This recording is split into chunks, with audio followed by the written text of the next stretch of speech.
It's your boy Chris. Haha. Let me go ahead and get this set up real quick. So everything's good to go. Cool. Welcome to the live chat. Everybody. It's always nice to be here. Hopefully, if you guys had the kind of day that I had, I'm pretty much ready to just kind of just sit back and relax and just kind of hopefully soak up, just some of this knowledge and just kind of soak up some of the more positive things about just kind of relaxing at the end of the day. So for all my entrepreneurs that are out there and that are listening and everything, if you know me, I'm a firm believer in pushing people essentially on how to make money, how to save money, how to invest money, how to build generational wealth, and how to financially emancipate themselves from generational poverty. That's what we push here on Financipation, and this is the kind of thing that I want to push, pretty much give to the world, because to me, when a person understands this is exactly essentially how money works, and they understand more importantly how to invest the money that they make and how to essentially compound on the money that they make, that's a man and that's a woman that's essentially emancipated from the perils of corporate America, that's emancipated essentially from the stresses of essentially living paycheck to paycheck, and most importantly, that's a man and a woman that's going to be free from this stupid matrix, unfortunately, that they try to keep us in, called generational poverty and systemic poverty as well. So that's what I push on my channel, and welcome to the live chat, everybody. Welcome to the live chat. So more or less, everybody, one of the things that I kind of wanted to talk about in this particular podcast, in addition to other things, is essentially a lot of these tariffs that are about to start popping up and everything in regards to President-elect Donald Trump. So before I get into that, I also want to kind of just answer, I guess, a couple of you guys' questions as they pop up and everything here on the screen. So yeah, so if anything, everybody, let's get started. One of the things I also want to bring up as well, everyone, I always constantly talk about, in my opinion, that a lot of times, a lot of entrepreneurs and YouTubers, particularly here in the finance space, they have this idea that it's either entrepreneurship or working in corporate America, or the corporate America guys, the W-2 employees, essentially beefing with the individuals who work in corporate. Who work as entrepreneurs. And to me, that logic, to some extent, never really made any sense. And it never made any sense for a variety of reasons. The first reason why it doesn't make sense is that if you just take a look at it, over 80% of America's millionaires today at some point worked in corporate America. So in addition to working in corporate America, an extremely large percentage of Americans, over 70% that is, they invested into their 401k. So what that tells me is most of America's millionaires at some point they were W-2 employees, and at some point they had the intelligence to essentially invest into their employer's 401k. And by doing that, it allowed them to essentially build generational wealth while they were in corporate, and then to also slowly but surely work themselves out of corporate. And that's something that I want to say because, as I stated earlier, a lot of people have this idea that they want to crap and essentially dump on my W-2 employees and people who work in corporate America, and it never made much sense to me. Another thing I want to bring up as well is this. In my opinion, not everybody is all that truly cut out to be an entrepreneur. Yeah, I know it sounds every good and everybody wants to believe they're special, but at the end of the day, if you can't work 40 hours in corporate America, you ain't built to work 100 hours as an entrepreneur. And make no mistake about it, if you are serious about having your own business, and you are serious essentially about working for yourself, and more importantly, you are serious about working in corporate, having a business on the side, everybody, you are going to put in those 70 to 80 to 90 hour weeks as an entrepreneur at some point. Now, it's not going to always stay that way, and eventually it's like a rocket ship where the propulsion and the fuel, 90% of it gets used at the very beginning, and then as you get on your way, it kind of takes off. Now, that may or may not happen. It's finna attack you from talking reckless. Everybody's tough as they talk through a keyboard, as they talk through a computer. Okay. In any event, do you have any questions for me, man? Any financial questions? I have an MBA in finance. I'm a mechanical engineer. I've been a senior project executive essentially in corporate America. I'm a business owner. I can pretty much answer any question financially that you most likely have. So if you want to actually ask me some legitimate financial-based questions about how to build generational wealth, financially emancipate yourself from poverty, and most importantly, work yourself out of corporate America and or build a kingdom empire in corporate America or for your business, I can answer those questions for you. So yeah, ask me the questions that you want. Oh, so scary. Yep, I agree. Keyboard warriors are always so tough to me. Always so tough. But yeah, anyway, ask me any financial-based question that you want. I push, generally speaking, everybody, I think that it's not corporate America versus entrepreneurship. It should be both. If you work in corporate America and you have a 9-to-5 job, in my personal opinion, you should be working essentially and have a business on the side. That's my own personal 2 cents. Give me 1 second, everybody. Let me kind of modify this a little bit. Just because I don't like. Yeah, you good, bro? You good, man. Don't worry about trolling. It's all good. I would, however, like to ask you a legit question, though. What are some financial-based questions that you have? Because I could pretty much give you some very good, I wouldn't say financial coaching, if you will, about essentially how to build generational wealth. If you're not familiar with my platform, I typically charge people a modest sum and everything for the knowledge that I teach in regards to my financial one-on-ones. So you getting me essentially for free right now. So ask away, ask away.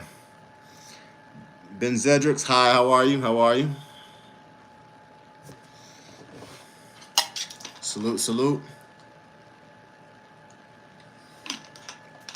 Ask away, everybody. So right now I'm pretty much talking about the importance of entrepreneurship and essentially starting your own. All right, sounds good. Sounds good. Yeah, like as I was saying earlier, everybody, the American version of capitalism seriously rewards our business owners. And what I mean by that is that in America, if you life is good, life is good. Ben Zedrix, can't complain. Life is good, can't complain. In American capitalism, though, in the system that we live in, generally speaking, our version of capitalism significantly rewards business owners. And what I mean by that, mom died. Sorry to hear about that, man. Sorry to hear that. I hope she was a believer, because if that's the case, then one day you'll see her again. That's how I got through my grandparents dying. So yeah, if she's a believer and you're a believer, you'll see her again, man. But salute and sorry to hear that. My condolences about your grandmother. In regards to crypto, no, I am not. I am not a crypto guy. If you follow my channel, I don't do crypto for a variety of reasons. The number one being that in my personal opinion, it is far too risky for my liking. It's an acquired taste that I never liked. The times I have invested in crypto, I'll be completely honest with you. It wasn't my cup of tea. I prefer total stock market index funds. I prefer real estate investment trusts. I prefer buying property, land, real estate, and I prefer starting businesses. So those are the type of entrepreneur ventures that I start, and those are the type of investments I do. I do not do crypto. So sorry, I do not do crypto. I'm 11 Dom Hills. Okay, good for you. Good to know. At 11 years old, it's funny you say that. If you are 11 years old, my advice is find a responsible adult, older brother, older sister, possibly a parent, somebody like that can essentially open up an account for you so you can start investing right now. The strongest power in the universe, the eighth wonder of the world, is compounding interest. So my personal advice is find a responsible adult and have them start an account, open up an account for you, and start investing into a certain percentage of everything that you make. The average millionaire, essentially everybody, invest 20% of the money that they make over a couple decades, and they retire wealthy. So that's some advice I'll give you, okay? Are you in crypto?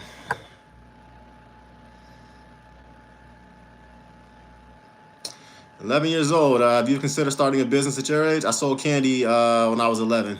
So actually, I bought all my jerseys, all my do-rags, all my Timberlands. I actually bought my first car selling candy. So if you're 11 years old, hey, you can still be an entrepreneur.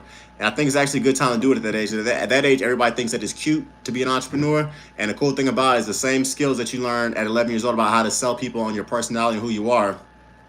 The same things to do with that. Those are the same skills you use as a grown man or grown woman, essentially how to charm people into buying your e-products, buying your books, buying, basically doing business with you. So 11 years old, that's a good time to start a business. Really, any time is a good time to start a business. Colonel Sanders started KFC, or he stole the recipe rather for KFC, but he started KFC in the 60s. So yeah, after he was a retired man. What do I think about silver? I'm not a big silver and gold to me are their place. They're great. They're a great hedge against inflation, and they're very good in regards to they have a century-wide track record as far as what they do. The issue that I have with precious metals, gold, silver, platinum, that kind of stuff, is simple. If you got $50,000 of index funds saved into a brokerage account, or $50,000 of money tied into your house into real estate, generally speaking, it's pretty safe. I mean, tornadoes, hurricanes, insurance, stuff like that. But generally speaking, if you have $100,000 saved into an index fund or saved into a brokerage account, or to a brokerage firm or something like that, it's safe.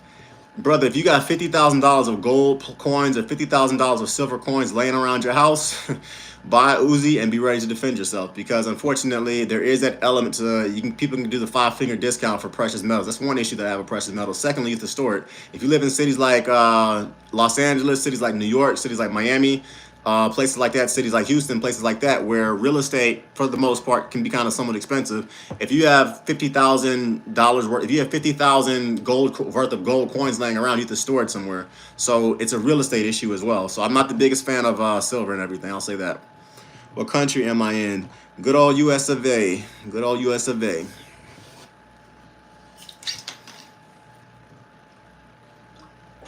Thank you, Dom Hills. I appreciate that. Salute, salute. By all means, everybody, please do my super chat and everything. If you like the content, my Cash App is CHRISP485. Chris P485. Hashtag CHRSP485. If you like the content, by all means, everybody, please subscribe to the channel. I'm sorry, please send a super chat. Please send some money. The price of coffee, it works. Anything you send, the gifts will be appreciated, okay? So I do a lot of time putting out content. And thank you for that. Thank you for that, Dom. Do me a favor. If you love my content and everything, tell your parents about it, tell your girl about it, tell your boyfriend, whoever, tell your family members, tell your friends to subscribe to my channel, because I truly do believe that the more people that are financially literate, the better off our country is going to be, because when people know how to when people essentially know how to invest their money, and they know how to basically take that thing and multiply it and compound the interest and everything on it, literally it's their value skyrockets.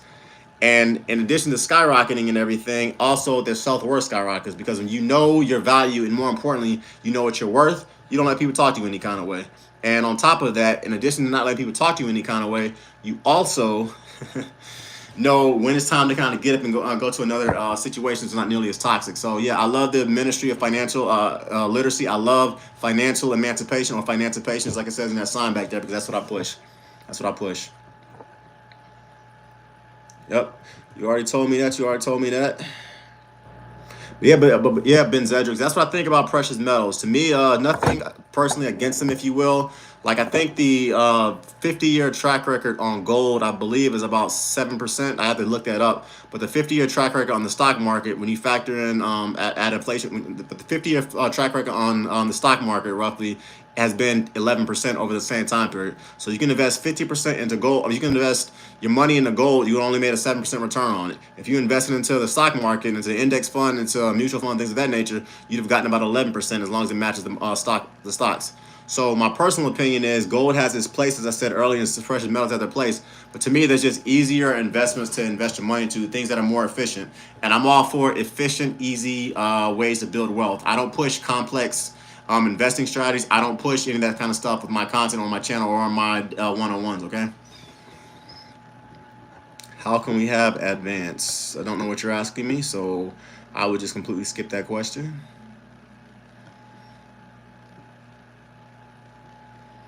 Yep, and by the way, everybody, thanks for the shout outs. I appreciate that. I appreciate that. Like I said, I love doing Financipation. I love pushing this ministry. I love pushing it. So, yep. The more of us who know what we're doing with our money, the better off we are going to be as a country. So, yep. How can we have advantage from coming from tariffs? We do not have any advantages coming from tariffs. Literally none. If you take a look at the history of tariffs, I'm going back to the basically 19th century and things of that nature. They have not benefited the American consumer. You can go back to the 1930s with the Smoot-Hawley Tariff Act that was passed in 1930.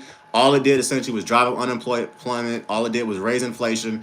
And it was one of the things that made the Great Depression worse. Why? Because at the end of the day, everybody, we live in a globalized society. And if eggs are cheaper to get from another country, Americans would rather spend $5 for a carton of eggs instead of spending $15 from a carton of eggs that came from America. Tariffs do not help you, period.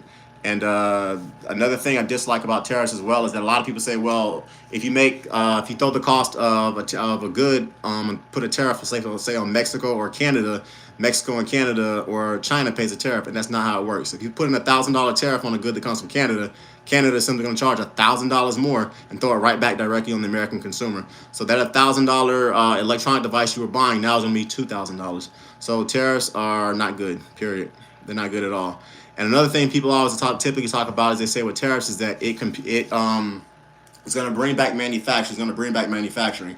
And once again, everybody, scholastically and academically, my academic pedigree is I'm a mechanical engineer and I have an MBA and I've taught finance for over 20 years. So more or less, everyone, this is essentially what happens when you talk about the whole manufacturing thing. If I can put a factory in Malaysia or in Africa and charge people $5 and pay people $5 a day to make jeans or to make an automobile, there is no way that an American manufacturer that has to pay people $15 a day to make the exact $15 an hour, plus benefits, can compete when they're making the exact same pair of blue jeans or the exact same automobile. It's similar to this. Would you rather pay $15 for a pair of jeans at Walmart or $150 for a pair of American-made jeans at Walmart? So as a result, American manufacturing cannot compete against foreign manufacturers when foreign manufacturers can pay people $5 a day. In America, we have to pay people $15 an hour plus healthcare plus benefits. And on top of that, you also have to pay more money because our regulations are a lot stronger here. In America, you can't just pump toxic waste or poisonous materials into a lake or a river. But in Asia and in Malaysia and in certain countries in Europe, you can do that. So to me, it's not going to work. Investment in the future. How can we take advantage of a tariff?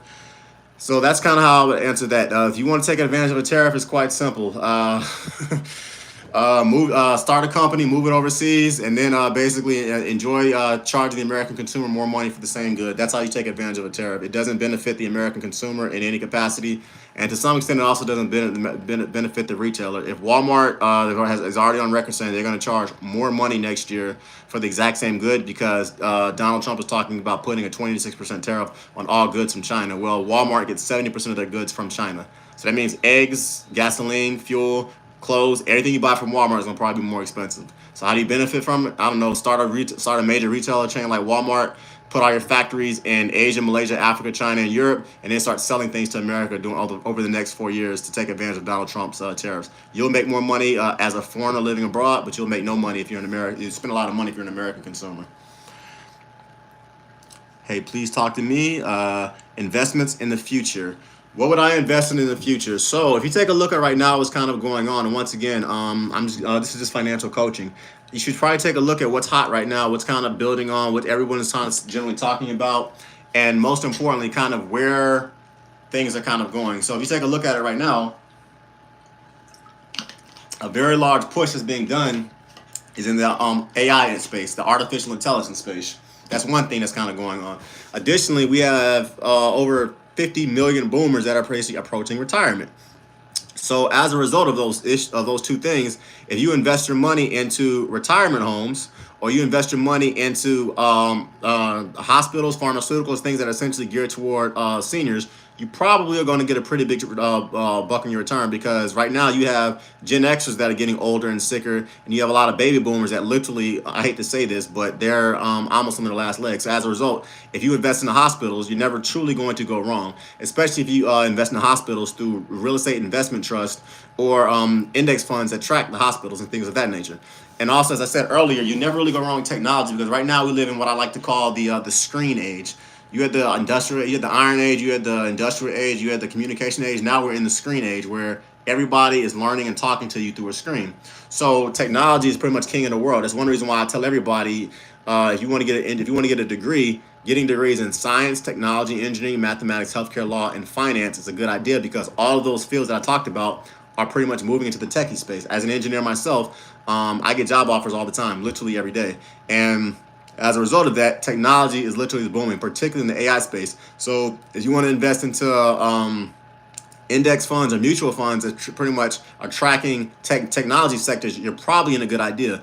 I personally push everybody buying the entire stock market, because if you do that, you're essentially guaranteeing that you're getting the pharmaceutical companies, you're getting the hospitals, you're getting real estate, and you're also getting all the technology that I talk about. So that's one way to essentially make your money. So that's a good future investment. Another thing I will look at too as well, everybody, and this is just in the whole tariff thing. I don't talk politics on my channel. I'm probably gonna start a Patreon channel where I get a little deeper into that stuff.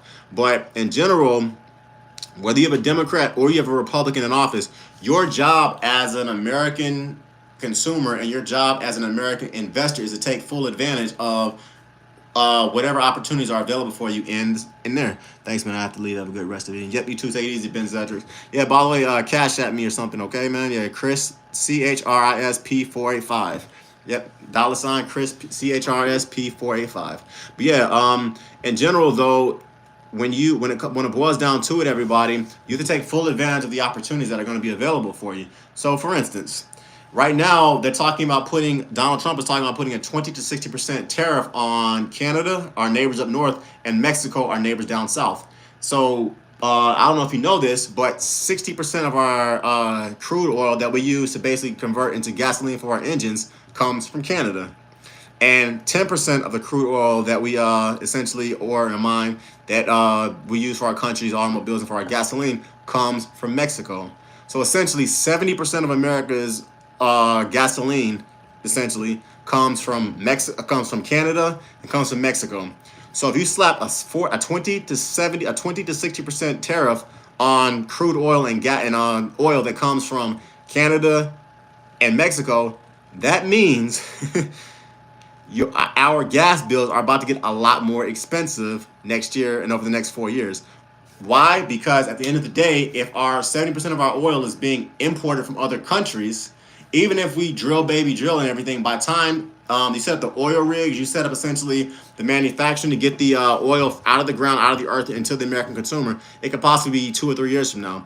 So essentially, these tariffs that are potentially being proposed on our neighbor up north and down south in Mexico, in Canada and Mexico, are going to have a serious deleterious effect on your wallets, because you're going to be spending a lot more money, possibly 20 to 70% to 60% more. Let's just say 50, let's just say, just keep the math easy, 55% more for a gallon of gasoline, essentially for gas. And by doing that, it's going to significantly hurt your paycheck. So my personal advice is, if you are in the business right now about to buy another vehicle, do not get a gas guzzling vehicle. Do not get something that's massive. In my personal opinion, you should get a fuel efficient hybrid or something that's relatively eco-friendly, and more importantly, that's gas friendly. I'm talking about 50 miles to the gallon gas friendly. Because if gas does truly get more expensive, and by all accounts it looks like it's going to, you're going to have a car essentially during these Trump years where you don't have to, where you get a lot of miles per gallon for your gas. You don't want a vehicle to get you 12 or 13 miles per gallon, because you're going to be hurting when it boils down to it at the paycheck. Thanks, man. Have a good night. Yep. Have a good rest of the evening as well, Ben Zedricks. Keep the questions coming, everybody. Keep the questions coming. Keep the questions coming. Yep. Dom Hills. Okay, what would you like me to ask you? I mean, what would you like me to answer? What would you like me to answer? I have no problem talking to you. What do you want to answer? Questions, everybody. Keep them coming. Keep them coming. Another thing, too, I'm going to tell you guys to do. Like I said earlier, whether you have a Democrat or you have a Republican in office, you want to make sure that you have a fully stocked emergency fund over the next 6 to 9 months. We've had roughly, ever since COVID, we've had about a 49 to 50 month increase in the stock market over the last 4 years. To be exact, the stock market hit over 49. The Dow hit over 49,000. That's the highest in recorded history. So as a result, under President Joe Biden, the stock market right now is doing extremely good. But what goes up must eventually come down. So my personal advice is this: you need to ensure that you have roughly a 6 to 9 month emergency fund also stacked up. And as far as setting up that emergency fund, you want to make sure that you have a budget, so you figure out how much money you're spending every month, and more importantly, how much money you're saving. Because once you track how much money you're saving, how much money you're spending, you can figure out, okay, how can I cut down my spending, and how can I raise my savings? And by doing that, how to proof of concept or market validate a business idea. So as you set that budget and everything, you want to make sure you have this. You want to make sure you have your monthly expenses, and after you get your monthly expenses, you want to make sure essentially that you have a 6 to 9 month emergency fund, particularly during the Trump years, because as I said earlier, we have had about a 49-month increase in the stock market over the last 4 years, roughly, ever since COVID, ever since 2021. And as a result of that, eventually what goes up must eventually at some point come down. So make sure you have a fully stocked emergency fund of 6 to 9 months. If your monthly expenses are, let's say, $5,000 a month, your 6-month emergency fund obviously is going to be $30,000. And your 9-month emergency fund will be $45,000. So slowly build it up. If you can't save $1,000 a month, save $500 a month. But my advice is, make sure you have a fully stocked emergency fund, okay? How to proof of concept or market validate a business idea. Quite simple, buddy. You got to get there and do it. That's the proof of concept right there. If you think you got an idea that is going to make you some money and that's going to help people, that's your proof of concept right there. My personal advice I always tell people is this: if you ever ask your question, why doesn't this exist? Why isn't no one fixing this? Why can't we fix this problem? Why can't I buy this? Why doesn't this exist yet? You just created a business that you haven't created yet. Because if you're asking yourself that question, that means you can essentially, a lot of other people are asking that question. And if a lot of other people are asking that question, you can create a product or create a service or be a consultant that fixes that problem for the rest of the world. That's how you create a business. Mark Zuckerberg said, okay, I want to create something, or I want to steal something rather, that allows me to talk to other college students. Essentially, that's what he stole from Black Planet. And I want to talk to other college students. I want to talk to other college students. Eventually led to Facebook. Bezos, he said, okay, I need to create a business where I can literally sit down on my computer, type something up, and whatever I want in the world can get mailed to my house. That was Amazon. I got sick and tired, essentially, of seeing people that look like me who had a lot of money growing up, as in they worked for the Army, they worked for Chrysler, they basically drove nice cars and everything, but as they got older and sicker, they died poor. And I can never figure out how in the world you could spend your entire life making good money, working hard your entire life, but as you get older, you die and you have nothing to show for it, and you die poor and broke. So as a result, I created Financipation, and I got my MBA so I could teach people is eventually how do you invest your money? What is a Roth IRA? What is a index fund? What is a mutual fund? What is a bond? What is an ETF? What is a SEP IRA? What is a trust? What is a probate? I started educating myself on finance to the point where I said, okay, let me get my MBA, which is what I did. And by doing that, it allowed me to become a financial consultant, essentially, that basically helps people build generational wealth. And I created this business because I got sick and tired, once again, of going to the hood, going to the barbershops, going to the projects, going to the barbecues, and nobody was talking about financial literacy, but all of us were making more than $35,000 or $50,000 a year. So as a result of that, I was like, okay, if we invest this money, it's going to allow us to essentially die like kings. But how do we do that? So how do we educate our folks on doing that kind of stuff? That's why I started Financipation. And that's the same way as with business. You want a proof of concept, brother? You want a proof of concept, young lady? Go out there, find something that you're passionate about, and create a business about it. That's how you do your proof of concept. And if people that like it, they're going to buy it. If it's whack, they're not going to buy it. Simple as that. Proof of concept, market validate an idea. Yep. The God. All right. Anything else? Anybody?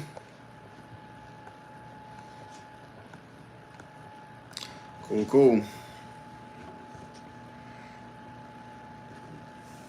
Another thing also I want to tell everybody to do, as I talked about that budget a little bit earlier, find out what percentage of your money you're spending, and obviously bring that down. Find out about how much money what percentage of your money that you're saving, and bring that up. And then once you figure out what that difference is, find a certain percentage every month of your money that you can invest.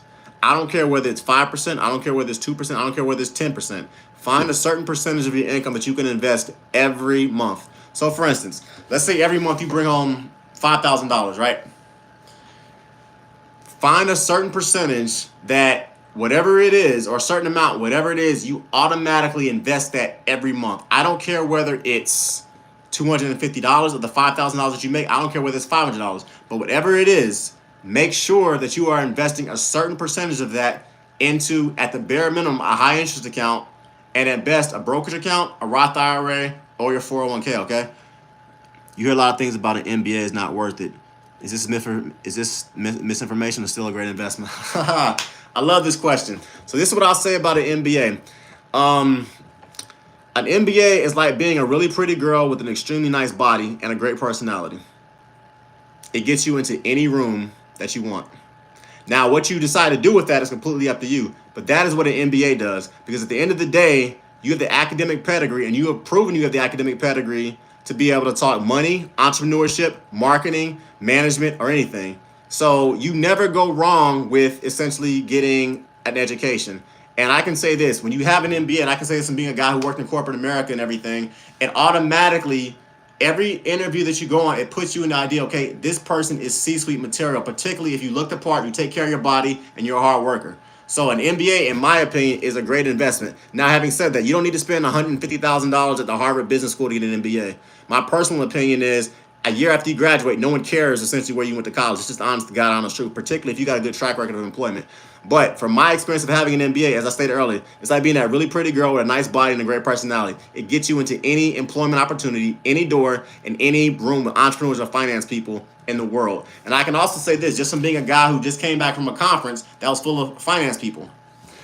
Being one of the only people there who actually met who had an MBA or had a master's degree in any type of financial coursework, it automatically puts you in a different stratosphere when you're talking to people about money. Because if you got a person over here who's talking about finance and a person over there who's talking about banking, and none of them have any kind of academic pedigree, and you got a person who has an MBA, that automatically puts you to some extent at a higher level, particularly if you know your ish, particularly if you know the percentage of money you should be investing to retire a millionaire, particularly if you know what investments you should be going to based off the socioeconomic status that you're on, particularly if you know essentially if you taking businesses from the beginning to the end, particularly if you're running a YouTube channel and you monetize that thing. So having an MBA, you'll never go wrong with it, in my opinion. Okay, but as in everything, if you get an MBA, my personal advice is find the most inexpensive way to do it, and have a plan out what you're gonna do after you get that MBA.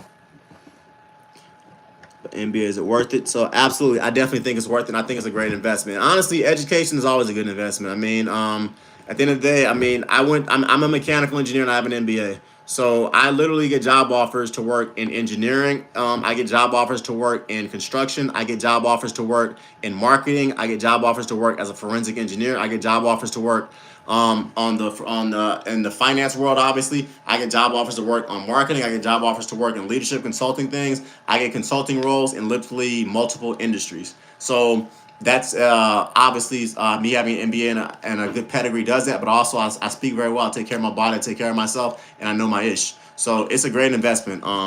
It's a great investment to God. That's my advice. So do it. Yep. All right, everybody. If you got any questions, keep it moving, because if not, I'm about to log off, okay? I'm about to log off. So as I said earlier, everybody, we got these tariffs coming. My personal advice, and with everything coming up, I think the price of everything is about to get a lot more expensive in the event that we do have tariffs, because historically speaking, tariffs only drive up the cost of goods that you paid for last year. They typically drive up inflation, and they also drive up unemployment. So make sure you have a fully stocked emergency fund. Make sure you basically, by 6 to 9 months, make sure if you do have to get a car, you get a gas-friendly 50 mile per gallon type of gas, or some kind of hybrid and everything, because gas is about to get a lot more expensive in the event that we do have these tariffs that go through. Also, look into the 3 pillars: your Roth IRA, your 401k, your HSA. Invest. So save more money and invest more money, okay? Because this is a ripe time to basically build your generational wealth. It's all, whether you're Democrat or Republican in office. You never go wrong, everybody, investing into yourself or investing into the stock market. Were there any mental barriers on your financial independence journey? If so, how'd you overcome them? I would say the only mental barrier that I really ran into is I just flat out did not see a lot of people who look like me, honestly, talking like this when I first kind of got on my journey. Full disclosure, I'm a lot older than I look, everybody. It is what it is. You probably couldn't guess my age. But the only mental journey that I had was when I walked in the rooms, for the most part, I was literally the only person who looked like me. And that really wasn't a mental hurdle because engineering kind of prepared me for that. But the mental hurdle you have to have is this. Okay, if you come from the hood, you come from the projects, you come lower middle class and everything, are you comfortable one day being a millionaire and walking away from some of the people who you grew up with, but they don't look at you the same way because you think you're better than them because you decided to become better and they unfortunately stayed where you all grew up? That's not really a mental barrier. That's just more like a life barrier. That's just you basically saying, okay, I want to do better. And I won't lie to you. Sometimes by doing better, some of the guys I played ball with in the hood, I can't hang out with no more. It's just that. Some of the friends I had growing up, I just can't kick it with them anymore. Why? Because there's an element of jealousy to it, but also at the end of the day, if you hang out with 9 people who are doing nothing with their lives, you're going to be the 10th one. And there is an element to bringing up the people around you. But in general, the only financial barrier, the only mental barrier I had to go through was instead of basically watching ball, sports and other stuff all day, I started listening to podcasts. Instead of listening to like sports radio talk stuff, I started listening to podcasts. Instead of being comfortable making my engineer salary, instead of being comfortable making my engineering salary, let me go back to school and get my MBA. Let me basically figure out how money works. The mental barrier you have to get through is simple: work harder and work smarter. And if you're comfortable doing that and putting some of your social activities at the side, everything else comes better, okay? And you can be a millionaire. It's possible to be in your early 40s and retire early with with millions of dollars in the bank. It's very possible. It's possible to say, you know what, I don't want to live in America anymore. I can live abroad. And you'll see people who look just like you, younger than you, doing the exact same thing with millions of dollars in the bank because they did it the right way. So yeah, that's how I overcame it. All right, everybody, I'm getting kind of long. Another good way to overcome mental barriers, brother, listen to podcasts like Financipation. Read books like The Total Money Makeover. Read books like The Richest Man in Babylon. Read books like The Little Book of Common Sense Investing by Jack Bogle. Read books like The Millionaire Mindset. Read books like The Psychology of Money. Read books like How to Win Friends and Influence People. Reading books is one of the best ways to overcome mental barriers, okay? So, and getting a good education is as well. Never crap on education. MBAs, engineering degrees, law degrees, healthcare degrees, finance degrees, STEM, science, technology, engineering, math, healthcare, law, finance. You never go wrong with those kind of degrees, okay? So yeah, all right. With that, everybody, going once, going twice. It's your boy Chris. Questions, comments, concerns?